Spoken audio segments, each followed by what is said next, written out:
আমাদের আজকে যেই বিষয় হচ্ছে, আপনাদের সবাই জানেনই, আজকের বিষয় আমাদের হচ্ছে ঠুনকো ও বাঁটকানা রোগের পারম্পরিক চিকিৎসার উপরে আলোচনা।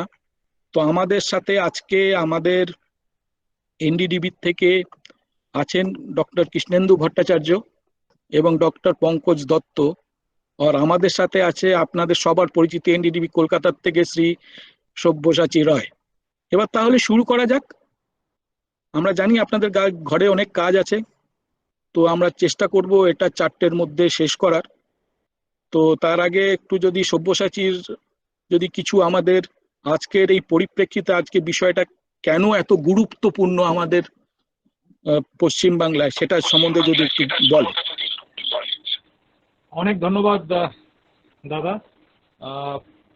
আপনাদের সবাইকে যারা আজকের এই প্রোগ্রামে রয়েছেন তাদের সবাইকে অনেক অনেক অভিনন্দন, এবং এটা আমাদের এই পর্যায়ের দ্বিতীয় ওয়েবিনার হচ্ছে।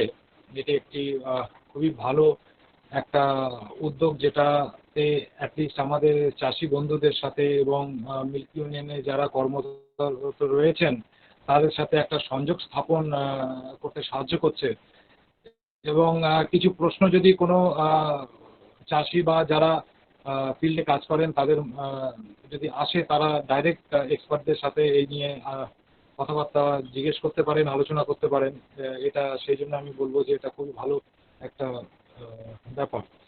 দ্বিতীয়, এই ঠুনকো রোগ বা মাস্টাইটিস যেটা বলি আমরা, সেটা একটা তো অবশ্যই আমাদের গরু বা গাভীর জন্য এমন একটা জিনিস যেটা আমাদের রোজকার বা আমাদের সবকিছুকেই, মানে পুরো সিস্টেমটাকেই বিগড়ে দেয়। তো এবং তারপর আশেপাশের বাড়ির লোকের জন্য প্রবলেম, সব দিক দিয়ে প্রবলেম। এবং এই রোগটাকে যদি আমরা বাড়িতে বসে নিরাময় করতে পারি, তার থেকে আর ভালো কিছু হয় না। সুন্দরবন মিল্ক ইউনিয়ন এই বিষয়ে একটি ভালো কাজ শুরু করেছিল। ওরা যেহেতু অর্গানিকের কাজ করছে, ওরা তো ওই এথনো ভেটেনারি মেডিসিন বা আয়ুর্বেদিক মেডিসিনের যে ট্রিটমেন্টটা চালু করেছিল, পঙ্কজ দত্ত তো গেছিল। তো পঙ্কজ দত্ত, ডক্টর পঙ্কজ এই অলরেডি পরিচিত এলাকায়। তো সেই হিসাবে আমার মনে হয় ওর আজকে কথা বলাটাও সেই ইয়েটা প্রেক্ষাপটে বলতে ওরা সুবিধা হবে, এবং যারা আজকে এই প্রোগ্রামে অংশগ্রহণ করছেন তাদেরও ব্যাপারগুলো বুঝতে সুবিধা হবে, এটা আশা করি। ধন্যবাদ। হ্যাঁ, ধন্যবাদ সব্যসাচী। আচ্ছা, আমি এখন ডক্টর কৃষ্ণেন্দু ভট্টাচার্যকে বলবো এই বিষয়ে একটু কিছু আমাদের। নমস্কার আপনাদের সবাইকে। তো বস্তুত ম্যাস্টাইটিস বা বাঁটকানা বা ঠুনকো, যে নামেই ডাকুন, রোগটা সম্বন্ধে আপনারা সবাই পরিচিত। দুধেল গরুর, সে গরু বা মোষ উভয়েরই জেনারেলি এই রোগটা আপনারা দেখতে পান। এবং এই রোগটা যখন হয় তখন স্বাস্থ্যগত দিক দিয়ে হয়তো গরু বা মহিষের খুব একটা দুর্বলতা প্রকাশ পায় না, কিন্তু উৎপাদকতা যেটা বা প্রোডাকশন যেটা, সেটা খুব মার খায়। অর্থনৈতিকভাবে দুধের যারা চাষ করেন, দুধের চাষিরা, তারা গরুর থেকে যতটা পাওয়ার দরকার প্রোডাকশন বা উৎপাদন, ততটা পান না। এবং পরবর্তীতে যদি এটা সময় মতো লক্ষ্য এবং চিকিৎসা না করানো হয়, তাহলে গরুটা পুরোপুরি উৎপাদন ছেড়ে দিতে পারে বা গরুটা কানা হয়ে যেতে পারে। কানা মানে এখানে চোখে নয়, দুধ দেওয়ার ক্ষমতায়। এখন এই যে ম্যাস্টাইটিস বা ঠুনকো বা গ্রাম বাংলায় যেটাকে আমরা বাঁটকানা রোগ বলি, এটা কিন্তু কোনো গরুর রোগ নয়। এটা বেসিক্যালি, আমি অন্যভাবে এটাকে বোঝাই, এটা যারা গরু পালন করেন বা যারা গরুর মালিক তাদের রোগ। কারণ তারা নিজেরা ভালো থাকতে চান, গায়ে সাবান মাখেন, শ্যাম্পু মাখেন, পরিষ্কার জায়গায় থাকেন, কিন্তু যার কাছ থেকে দুধ নিয়ে পয়সা রোজগার করেন বা দুধটা জোগাড় করেন, তার স্বাস্থ্যসম্মতভাবে তাকে রাখার ব্যাপারে বিন্দুমাত্র নজর দেন না। এবং সেই জন্যই এই রোগটা গরুর ক্ষেত্রে আসে। তাই এটা যতটা গরু মহিষের রোগ, তার চেয়ে বেশি রোগ হলো তার মালিকদের। মালিকরা যদি একটু যত্নবান হন গরুর ক্ষেত্রে, এবং বাঁটের জন্য বা পালানের জন্য যে মিনিমাম, মানে ন্যূনতম যে সতর্ক পদ্ধতি প্রয়োগ করা উচিত, সেটা করেন, তাহলে এই রোগটা কোনোদিন গরুর মধ্যে আসবে না। এই রোগটা কি? এই রোগটা বেসিক্যালি হলো যে দুধের যে গ্রন্থি বা যেটাকে আমরা থন বলি, বা পালান বলি বাংলায়, এই ইংরেজিতে আডার বলে, এর যদি কোনো কারণে রোগ হয় তখন তাকে আমরা বলি থানেলা বা বাঁটকানা বা ম্যাস্টাইটিস। এটা অনেক রকম হতে পারে।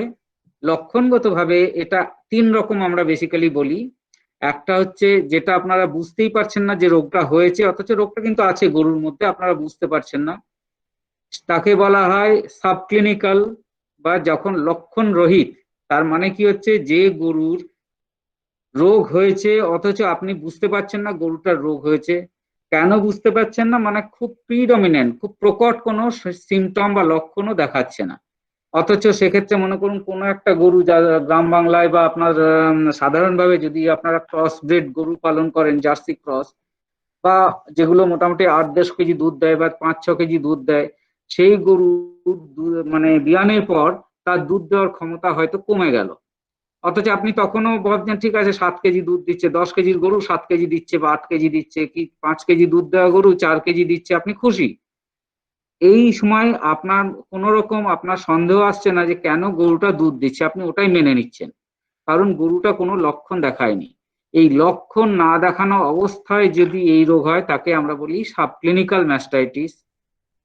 দ্বিতীয় হচ্ছে যে জিনিস, আর এক রকম ম্যাস্টাইটিস হয় যেটা হঠাৎ করে হয়ে যায়, এবং তখন গরুটা কিছু লক্ষণ দেখাবে, যেমন বাঁটটা ফুলে যাবে, লাল হবে, কিছুটা ব্যথা হবে, গরম হয়ে যাবে জায়গাটা, হুট করে দুধ কমে যাবে, বা দুধের কোয়ালিটি, যেটা বাঁট থেকে বেরোনোর পর দুধের যে গুণ, সেই গুণটা নষ্ট হয়ে যাবে।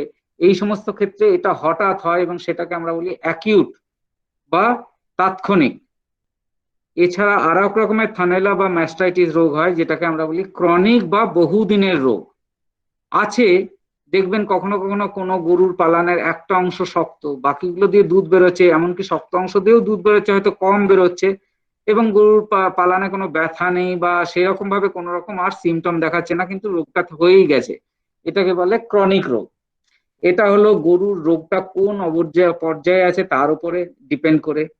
এছাড়াও ম্যাস্টাইটিস অন্যরকম ভাবে আমরা যেটা বলতে পারি, কখনো কোনো গরুর ক্ষেত্রে বাচ্চা দেওয়ার পর, দুধ দেওয়ার সময়, যখন দুধ দেওয়ার পূর্ণাবস্থা সেই সময় হতে পারে, আবার যখন দুধ দিচ্ছে না তখনও হতে পারে। সেটা কি ধরনের বিষাণু দিয়ে হচ্ছে তার উপরে ডিপেন্ড করে এটাকে ম্যাস্টাইটিসের ডিফারেন্ট প্রকার বা ইয়ে করা যায়। আবার কখনো ম্যাস্টাইটিসকে অন্যভাবে ভাগ করা হয় যে পুরো থনটাতেই ম্যাস্টাইটিস বা থানেলা বা বিমারি হয়েছে, অথবা একটা অংশে হয়েছে, বা একটা কোয়ার্টারে হয়েছে, কি দুটো কোয়ার্টারে হয়েছে। তো এরকম অনেক রকম প্রকার হয়। কিন্তু যেভাবেই হোক সব সময় জানবেন, গরুর দুধের গ্রন্থিতে যে রোগ হয় সেটা গরু নিজে থেকে রোগটা করে না, ওই রোগটা হয়ে যায় আমরা গরু মোষ আমরা ঠিক মতো রাখি না বলে। আপনারা নিজেরাও দেখেছেন গ্রাম বাংলায় যেভাবে গরু রাখা হয়, কাদা মাটি, এবং সেই জায়গাটা পরিষ্কার নয়, পরিচ্ছন্ন নয়। শুধু তাই নয়, দুধ দেওয়ার পরে সঙ্গে সঙ্গে গরু অনেক সময় বসে যায়, তখন নিচে বসে পড়ে, তখন ওখানে কাদার মধ্যেই বসলো কি জলের মধ্যেই বসলো। এবং শুধু তাই নয়, আপনারা যখন দুধ দোয়ান তার আগে যে নিজেদের হাত ধুয়ে পরিষ্কার করে নিয়ে দুধ পালানে হাত দেওয়া, এগুলো কেউই মোটামুটি করেন না। কেন? শুধু তাই না, অনেকের ক্ষেত্রে অনেকের বাড়িতে গোয়ালে একটার বেশি, একের অধিক গরুও থাকে। মনে করুন একটা গরুতে এই অসুখটা আছে, এবার আপনি কি করছেন, আপনি নিজেই সেই গরুকেও দুধ দোয়াচ্ছেন, আবার তার সঙ্গে অন্য গরুগুলোর দুধ দোয়াচ্ছেন। সে আপনিই দোয়ান বা গ্রামের কেউ দুয়ে দিয়ে যাক, গোয়ালাই আসুক বা যেই আসুক, তাকে আপনি কোনোদিন বলেন না যে ভাই আমার গরুর পালানে বা গরুকে দুধ দেওয়ানোর আগে তুমি হাতটা সাফ করে নাও, পালানটা ভালো করে ধুয়ে মুছে পরিষ্কার করে নাও, দুধ দোয়ানোর পর দরকার হলে পালানটাকে ডিসইনফেক্ট করো। এই কাজগুলো যদি করেন তাহলে দেখবেন অধিকাংশ ক্ষেত্রে এই রোগটা আসে না। কারণ রোগটা একটা গরু থেকে অন্য গরুতে আসতে পারে, মাটি থেকে রোগটা উপরে উঠতে পারে, এবং শুধু তাই নয়, এই রোগটা হওয়ার পরে পরেই যে আপনাকে লক্ষণ দেখাবে, অ্যাকিউট কেস না হলে তা কিন্তু নয়, রোগটা অনেক দিন ধরে গরুর শরীরে বসে থাকতে পারে। এতে কি হয়, একটা গরু যা দুধ দেওয়ার ক্ষমতা তার 10, 15, 20, 30% যদি কম হয়ে যায়, আপনি দুধ হয়তো পাবেন কিন্তু যে পরিমাণ দুধ পেতে পারতেন সেটা পাবেন না। সেই জন্য থানেলা বা বাঁটকানা রোগটাকে আমরা বলি এটা সাইলেন্ট কিলার। মানে কি, এটা নিঃশব্দ ঘাতক। কিসের? ডেয়ারি বিজনেসের, বা গরুর দুধ দুয়ে যে প্রোডাকশন করে যেটা বিক্রি করে সোসাইটিতে বা গ্রামের বাজারে আপনি যে পয়সাটা পেতে পারতেন তার তুলনায় পয়সাটা অনেক কমে যায়।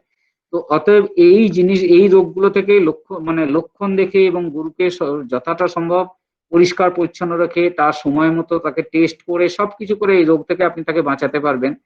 একই সঙ্গে এই রোগ থেকে বাঁচানোর বা এই রোগ হয়ে গেলে তার চিকিৎসা করার খরচটাও কিন্তু খুব বেশি।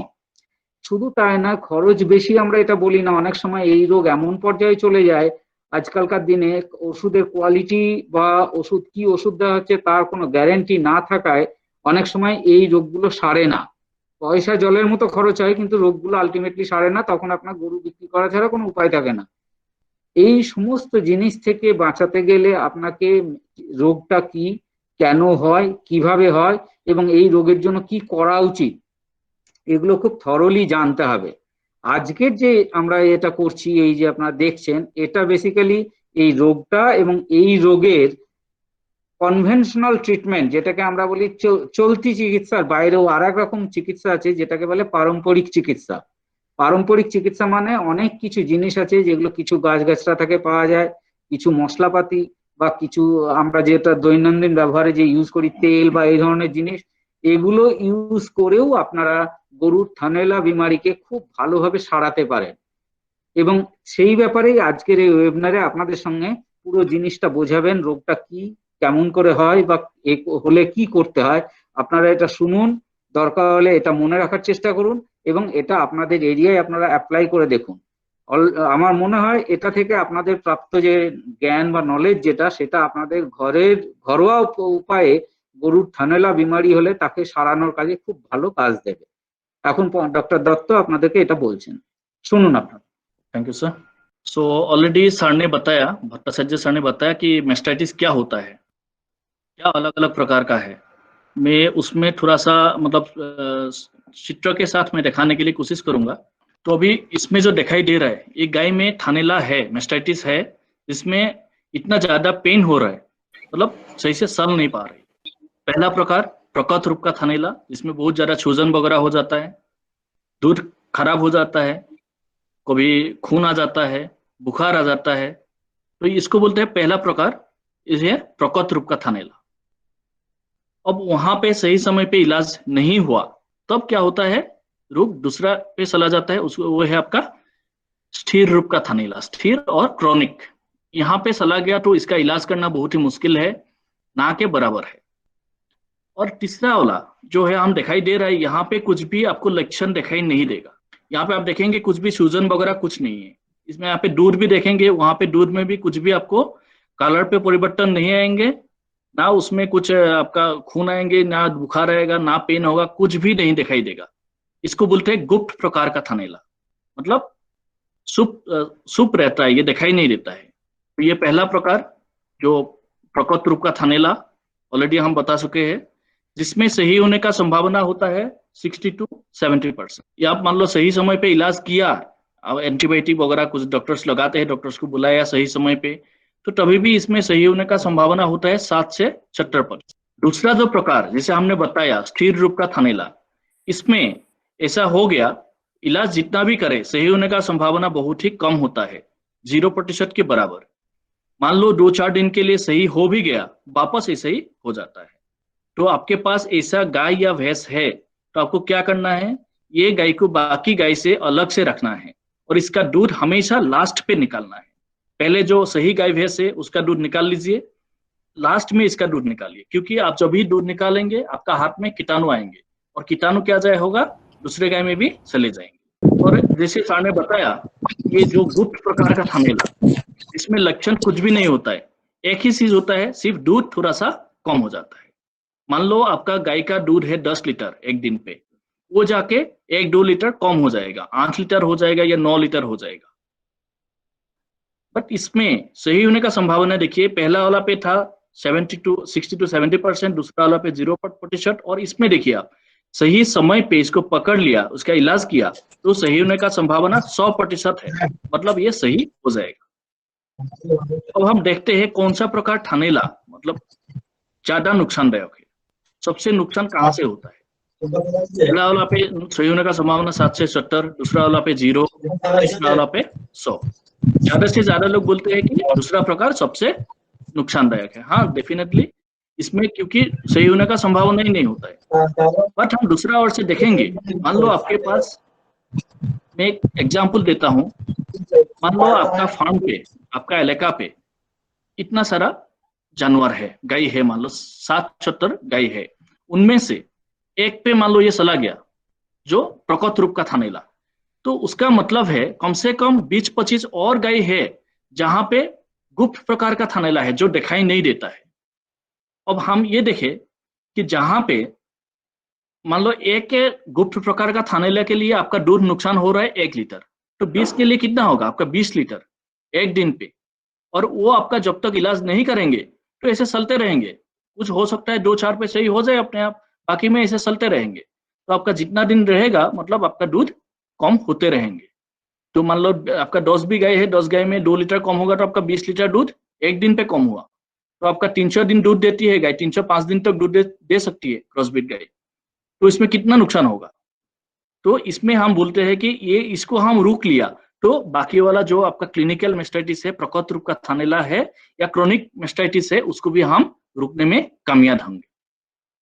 अब इसमें पहला बात यह आता है कि सब क्लिनिकल मेस्टाइटिस को कैसे पकड़ेंगे, पता कैसे लगेगा हमको कि ये थानेला है, क्योंकि यहाँ पे कुछ भी लक्षण वगैरह कुछ नहीं होता है, आपको दिखाई नहीं देगा, कुछ भी सूजन वगैरह कुछ नहीं आएगा।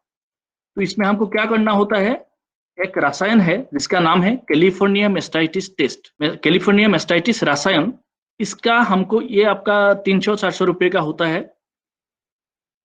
इनमें से आपको सिर्फ 3 ml का जरूरत होता है।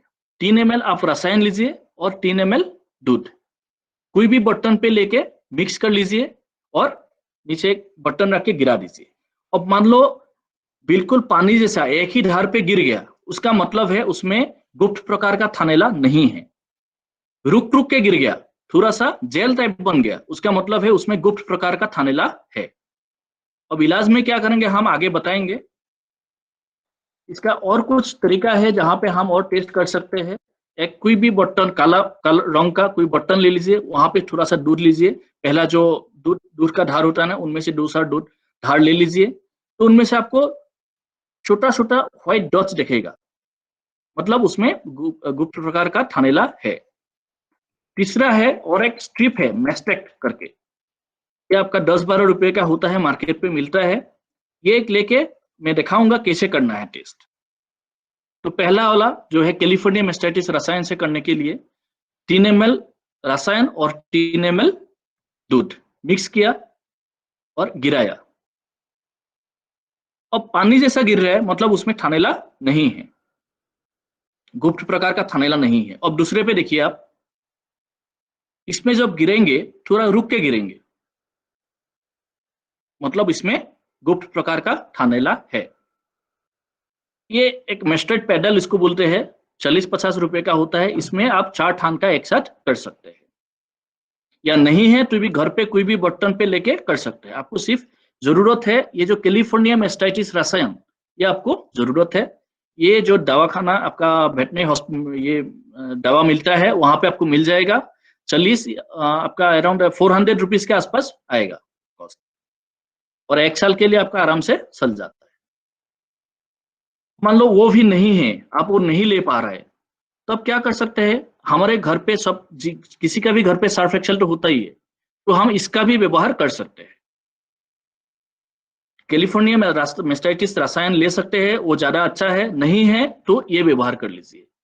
इसमें सर्फ एक्सेल का आपको 3 ग्राम लेना है, 3 ग्राम मतलब 1 चम्मच से थोड़ा सा कम, और 100 ml पानी पे डाल देना है। 100 ml पानी के डालने के बाद मिक्स कीजिए। वहां से आप वो जो आपका सर्फ पानी बन गया, वहां से आप क्या करना है, 5 ml लीजिए या 3 ml लीजिए, दोनों बराबर मात्रा पे होना चाहिए। 5 ml सर्फ पानी और 5 ml दूध मिक्स कर लीजिए, और जैसे हमने पहले घुमाया था ऐसे घुमा के गिरा दीजिए। जो भी मान लो थानेला है, गुप्त प्रकार का थानेला है, तो वो रुक रुक के गिरेगा। ये बहुत ही आसान है, घर पे आप कर सकते हैं। ये आप देखिए, ये इसे कर रहा है, जैसे ये दोनों पे देख रहा है ना, जहां पे मेरा कर्सर है वहां पे ये दोनों पॉजिटिव है। अब दूसरा वाला जैसे बताया था कि कोई भी बर्तन पे पहला जो धार है वो रख के आप कर सकते हो।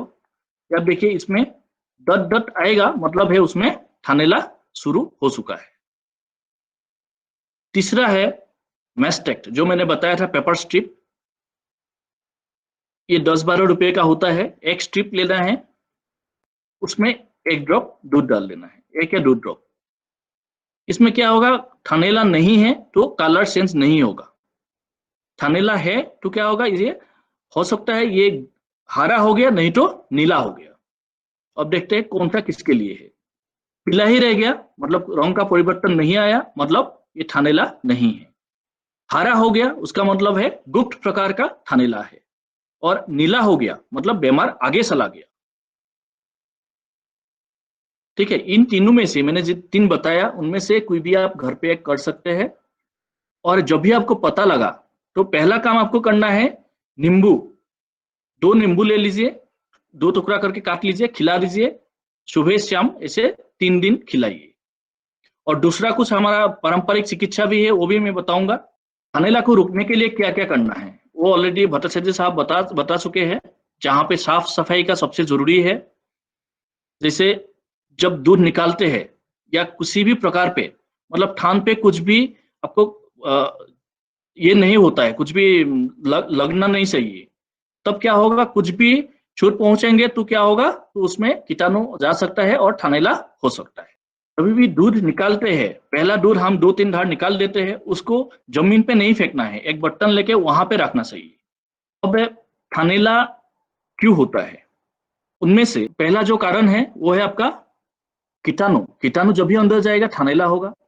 दूसरा है आपका जो दूध निकालते हैं, निकालने के समय पे मतलब पूरा दूध सही समय पे, जैसे हमको दूध निकालने के लिए कितना टाइम का जरूरत होता है, 5 से 7 मिनट, भैंस है तो ज्यादा से ज्यादा 10 मिनट। उसके अंदर हम दूध नहीं निकाल पाया, थोड़ा सा दूध रह गया तो थोड़ा सा भी कीटाणु अंदर चला गया, तब क्या हो सकता है, तो वो कीटाणु को दूध मिलेगा और पिएंगे और बढ़ते जाएंगे। तब इसलिए ये जरूरी है कि दूध जितना निकाल सकते हैं निकाल लेना है। और तीसरा जो है खनिज मिश्रण, मिनरल मिक्सचर, वो हमको देना जरूरी है। काफी लोग ये क्या करते हैं, जब दूध दे रही है गाय उस समय पे तो खनिज मिश्रण दे देते हैं, जब दूध नहीं दे रही है उस समय पे खनिज मिश्रण नहीं देते। मान लो आपका गाय का 10 लीटर दूध है तो उसमें मान लो आपने 100 ग्राम जब दूध दे रही है उस टाइम पे दे रहा है, जब दूध नहीं दे रही है उस टाइम पे भी कम से कम 50 ग्राम खनिज मिश्रण देना जरूरी है। तब क्या होगा, वो जो आपका थान है, थान का जो प्रतिरोधक क्षमता है वो बढ़ा देंगे, तो उसे थानेला होने का संभावना कम होगा।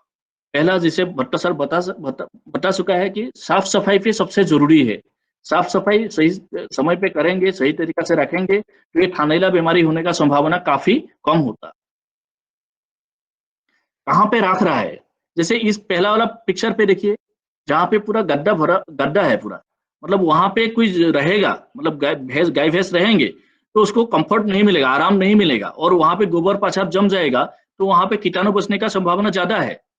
तो इसलिए ये देखना है हमको जो कि जो फ्लोर है वो कुछ गड्ढा वगैरह नहीं होना चाहिए, स्मूथ होना चाहिए और ड्राई हमेशा रहना चाहिए, उस बात में हमको ध्यान रखना है।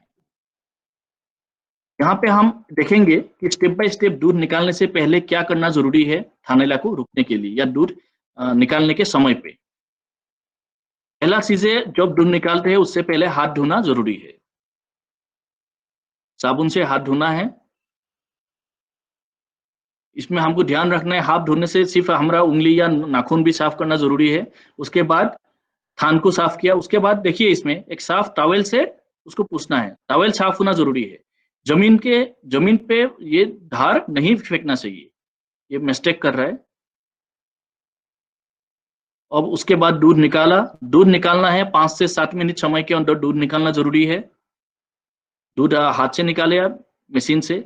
दूध निकालने के बाद यह साफ किट से क्या कर रहा है, साफ किट आपका स्प्रे कर सकते हो या डीप कर सकते हो, तो जो कीटाणु जो है आपका अंदर जा ना पाए। क्या होता है, जब दूध निकाल लिया उसके बाद 20 मिनट से 1 घंटे तक, मान लो कम से कम 30 मिनट तो आपको लगेगा ही, ये है कि दूध का जो शेड है वो खुला रहता है।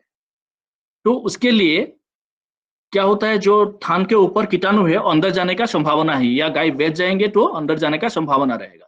तो हम क्या कर रहे हैं, पहला है कि साफ किट या कुछ ऐसा मिश्रण डालना है, स्प्रे करना है या आपका डीप करना है कि कीटाणु ना आए। दूसरा है कि कम से कम घंटे भर तक गाय को बैठने नहीं देना है, उस टाइम पे आपको कुछ हरा सारा दे देना चाहिए। एक हमेशा गलती करते हैं आजकल काफी फार्मर, खुद कुछ भी दवाई लाके डाल लेते हैं जब भी पता लगता है, क्योंकि डॉक्टर दिया तो उनको पता लग गया, नाम रख दिया। तो जब देखिए इसमें जब दवाई डाल रहे हैं, हम जब केयरफुली नहीं डालेंगे तब क्या होता है, दवाई के साथ साथ क्या जा रहा है, कीटाणु भी जा रहा है। तो हमको ध्यान रखना है, ये डॉक्टर को ही करने दीजिए। ये इसमें जो पहले क्या है, साफ कर लेना जरूरी है, ये अल्कोहल से साफ कर रहा है। दूध जब निकालते हैं फुल हैंड मिल्किंग वो जरूरी है।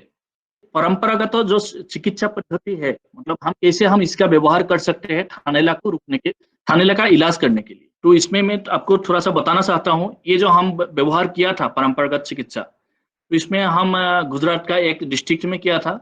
तो उस टाइम पे जब पहले पहले हमने शुरू किया था, तो उस टाइम पे हमने देखा था कुछ 2-4 गाय को करने के लिए दिया था, जिसमें 2-3 बार डॉक्टर इलाज कर चुका है, दवाई डाला है, बट उससे भी सही नहीं हो रहा है। और जितना दवाई ज्यादा मतलब इलाज ज्यादा करते रहेंगे, इसका दूध कम होते गया और उसका 2-3 लीटर तक दूध आ गया था। तो ऐसे में इलाज किया, और इलाज करने के बाद दूसरा तीसरा दिन से उस गाय पे दूध के साथ साथ खून भी आया था, खून आना बंद हो गया।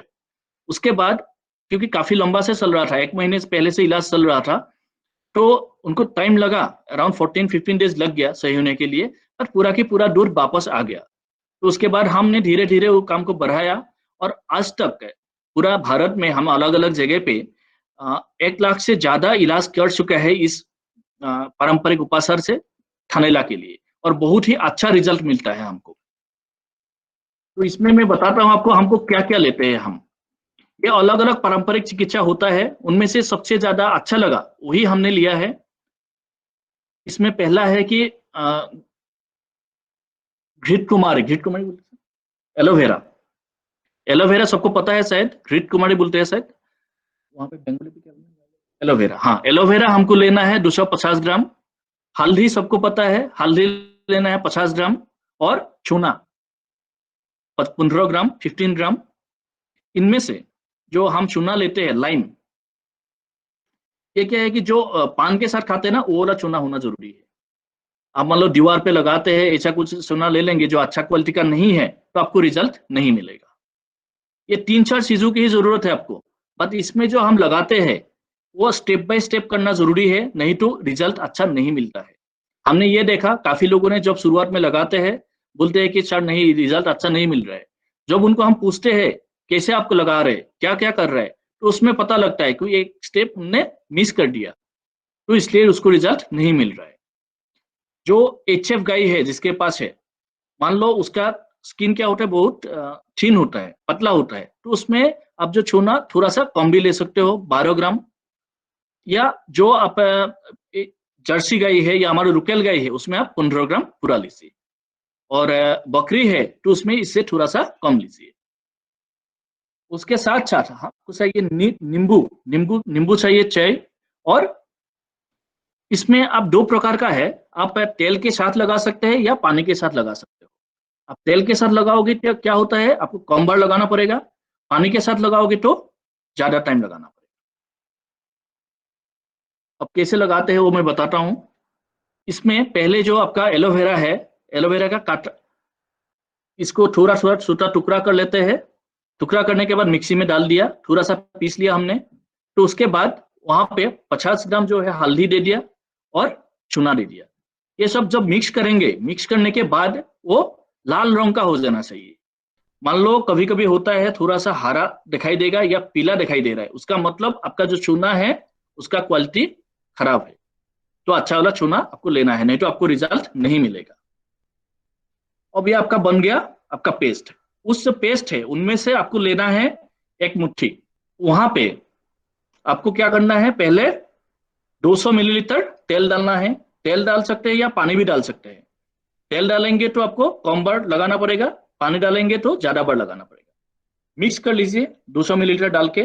वो ऐसा होना चाहिए कि आराम से गिर जाए, बहुत ज्यादा थिक नहीं होना चाहिए, तो ये तो अंदर नहीं जाएगा। मिक्स करने के बाद आपका दवाई तैयार हो गया। अब आते हैं थान पे। पहले थान को क्या करना है, साफ पानी से धो लीजिए, पूरा की पूरा दूध निकाल लीजिए। दूध निकालने के बाद एक सूखा कपड़े से उसको पूछ लीजिए। ये तीनों स्टेप जरूरी है। आप सूखा कपड़े से नहीं पूछेंगे तो वहां पे तेल लगेगा नहीं। ठीक है। उसके बाद आप ये जो दवाई है उसको लगाइए। जब लगाते हैं, लगाने के समय पे हमको ये ध्यान रखना है, बिल्कुल आराम से लगाएंगे तो इतना काम नहीं करेगा, उसको मसाज देना जरूरी है, थोड़ा सा जोर से लगाना है। ये ऐसे जो जैसे हमने बोला मैंने, ऐसे आपको दिन पे 3 बार लगाना है। 3 बार कब लगाना है? जब आप तेल के साथ व्यवहार कर रहे हो, सरसों का तेल मान लो व्यवहार कर रहे हैं आप, तो दिन पे 3 बार लगाना है आपको, ऐसे 5 दिन लगाना है। आप पानी का व्यवहार कर रहे हो, दिन पे कम से कम हम बोलते हैं 8-10 बार, कम से कम आप 6-7 बार तो आपको लगाना ही पड़ेगा पानी के साथ। तो मान लो क्या है, पानी के साथ लगाएंगे तो आपका खर्चा कम होगा, तेल के साथ लगाएंगे तो खर्चा थोड़ा सा ज्यादा होगा और आपको कम टाइम लगाना पड़ेगा। आपके पास एक गाय है तो आप पानी के साथ लगा सकते हैं, प्रॉब्लम नहीं है, उसमें 10 बार लगाना प्रॉब्लम नहीं होगा। ज्यादा गाय है, ज्यादा गाय में लगाना है तो बेटर होगा कि आप तेल के साथ लगाइए, तो दिन पे 3 बार लगाना जरूरी पड़ेगा। ऐसे आपको 5 दिन लगाइए। मैं इसमें 5 दिन बोल रहा हूँ, पर इसमें एक्चुअली क्या होता है, कभी कभी कुछ थानेला जो होता है ना, अलग अलग कीटाणु से हो सकता है, बहुत ज्यादा कीटाणु से।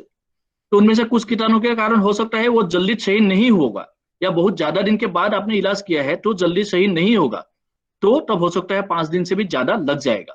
तो इसमें यही करना है, जिस दिन आपने देखा कि आपका थान का पूरा सही हो गया, सूजन खत्म हो गया, दूध जो पहले जितना था इतना तक आ गया, तो उसके बाद में भी और 2 दिन लगाना है आपको। वो 2 दिन क्यों? क्योंकि वापस वो थानेला ना आए, इसलिए। ऐसा हमको काफी केसेस मिला था जहां पे फार्मर 2 या 3 दिन लगा लेते हैं, बीमार सही हो जाता है तो उसके बाद लगाना छोड़ देते हैं। तो कुछ कुछ इसमें क्या होता, वापस आते थे। तो उसमें हमने यही बताया कि आप और 2 दिन एक्स्ट्रा लगाओ, तो उसमें आपका ये समस्या नहीं आएगा। ये तीनों बातों में ध्यान रखना है। पहले दूध निकालना है, उसके बाद धोना धोना है, तो पहले धोना है, उसके बाद दूध निकालना है, और उसके बाद सुखाना है, उसके बाद ही पेस्ट लगाना है। उसके साथ में सुबह नींबू, एक नींबू को 2 टुकड़ा कीजिए, सुबह शाम करके खिलाइए 3 दिन। इसका एक वीडियो है, इसमें आवाज नहीं आएगा, बट आप देख सकते हैं। इसमें वही गाय है जिस गाय हमने पहला दिन शुरू किया था। सर मेरा एक क्वेश्चन था। एलोवेरा ले रहे सर हैं 250 ग्राम। क्वेश्चन था एलोवेरा आपका घर का जगह का होने से सबसे अच्छा है, और इसका स्मेल जितना ज्यादा होगा इतना ज्यादा असर मिलता है। हल्दी ले रहे हैं, चूना ले रहे हैं। ये देखिए, इसका कलर देखिएगा आप, लाल कलर का हो जाएगा, देखिए।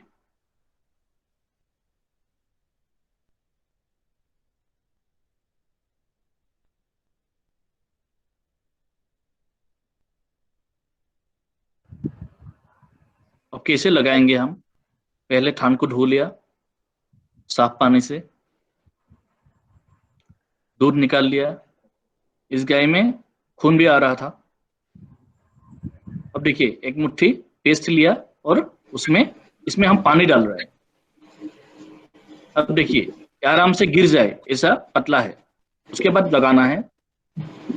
जब लगाते हैं, अब देखिए थोड़ा सा प्रेशर देके लगाया है, बिल्कुल आराम से लगाएंगे तो इतना आपको रिजल्ट नहीं मिलेगा। और जब पानी के साथ लगाएंगे, रात में बार बार नहीं लगा सकते, इसलिए लास्ट टाइम पे रात का टाइम पे थोड़ा सा तेल के साथ लगाना है। और आप तेल के साथ लगा रहे हो सिर्फ, तो दिन पे 3 बार लगाना है।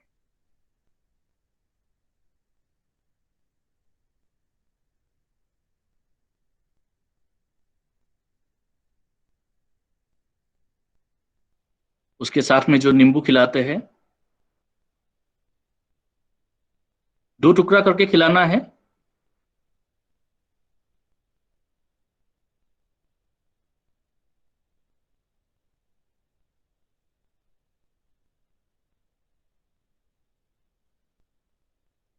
ये 3 दिन तक खिलाइए।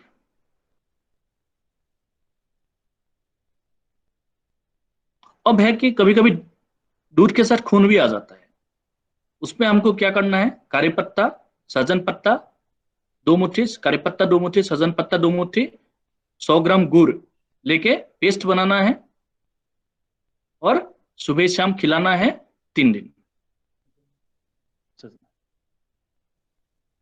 हाँ हाँ, सजीना पत्ता 2 मुट्ठी, और करी पत्ता समझ में आता है, करी पत्ता 2 मुट्ठी, और 100 ग्राम गुड़ मिक्स करके खिलाना है सुबह शाम। ऐसे 3 दिन खिलाना है। खून आते हैं तो मान लो आपको लगाना भी है वहां पे, जो एलोवेरा पेस्ट है वो लगाना है, उसके साथ में ये पेस्ट खिलाना है। তো আপনাদের যদি কোনো প্রশ্ন থাকে এই বিষয়ে তো জিজ্ঞাসা করতে পারেন। দেখুন আপনাদের, হ্যাঁ কে বলছে? স্যার আমি বলছি পদ্ম মুখার্জি। হ্যাঁ বলুন বলুন, জোরে বলুন। কোন তেলটা লাগাতে হবে? তেলটা কথা বলছেন, কোন তেল? হ্যাঁ, এটা আমারও একবার মনে হয়েছিল। আপনি সর্ষের তেল লাগাতে পারেন, কিংবা তিলের তেল হয় না, সেটা লাগাতে পারেন। তো যেটা আপনাদের কাছে পাওয়া যাবে, যেমন ঘরে তো আপনারা সর্ষের তেলই বেশি ব্যবহার করেন, তো আপনারা সর্ষের তেলটা ব্যবহার করতে পারেন। আমার গরুর দুধ হচ্ছে, বাঁটে ঘা হয়েছে গরুটা। আচ্ছা, তাই সেই দুধ আমার কমে গেছে, কি করা যাবে? এটা কি মানে এই যে বাটের উপরে যে ঘাটা হচ্ছে, এটা কি একটা ফোড়ার মতন হয়েছে? ফোড়ার কেটে মতন? গেলে যেমন পোড়া পোড়া হয়ে যায় ওইভাবে হয়েছে। ओके, আচ্ছা ঠিক আছে, তো দত্তবাবু বলছেন আপনাকে। इसमें एक चीज जरूरी है कि आपका डायग्नोसिस जो होता है ना, जैसे हमने मेस्टाइटिस के लिए ये इलाज बताया, ये मेस्टाइटिस के लिए करना है, बट थान में क्या होता है कि मेस्टाइटिस से नहीं होता है और अलग अलग बीमार भी है, तो उसके लिए उसका डायग्नोसिस प्रॉपर होना वो जरूरी होता है। ठीक है, आपने जो बता रहा है तो मैं कंफर्म नहीं हो पा रहा हूँ उसमें सिर्फ घाव है कि वार्ट है।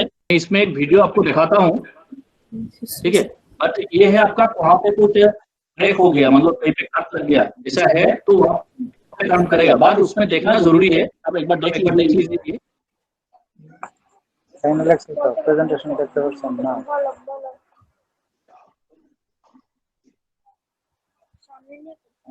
इसमें 4 चीजें चाहिए आपको, देख लीजिए एक बार। पहला है लहसुन 5 कलियां, उसके बाद हल्दी पाउडर 10 ग्राम, जीरा 15 ग्राम और बेसिल 1 मुट्ठी। बेसिल मतलब ये होता है कि तुलसी से थोड़ा सा अलग है,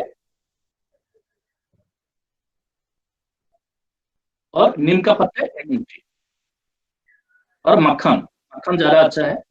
तो सबको पेस्ट बना के इसके बाद मक्खन लगाना है।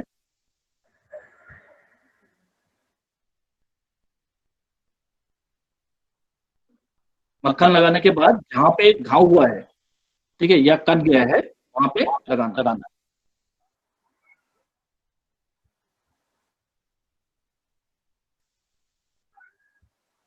স্যার আমি কাকদ্বীপ থেকে বলছি, দীনা মণ্ডল।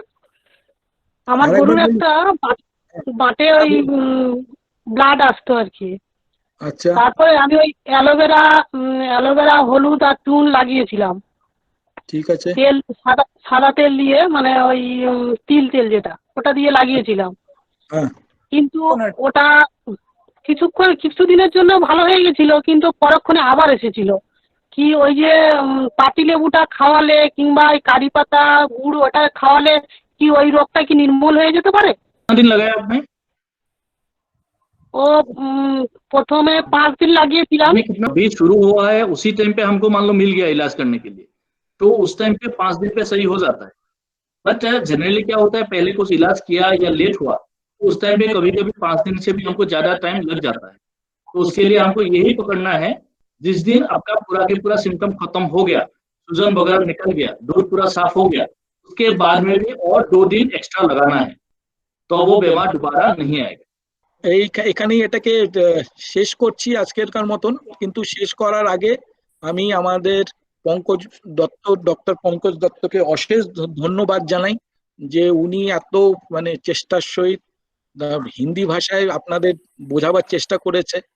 আর আমাদের অফকোর্স আমাদের কৃষ্ণেন্দু দাকেও তো আমরা ভুলতে পারি না, উনি খুবই ব্যস্ত আছেন, তাই আপনাদের সাথে আজকে পুরো আলোচনায় বসতে পারলেন না। ঠিক আছে, ধন্যবাদ।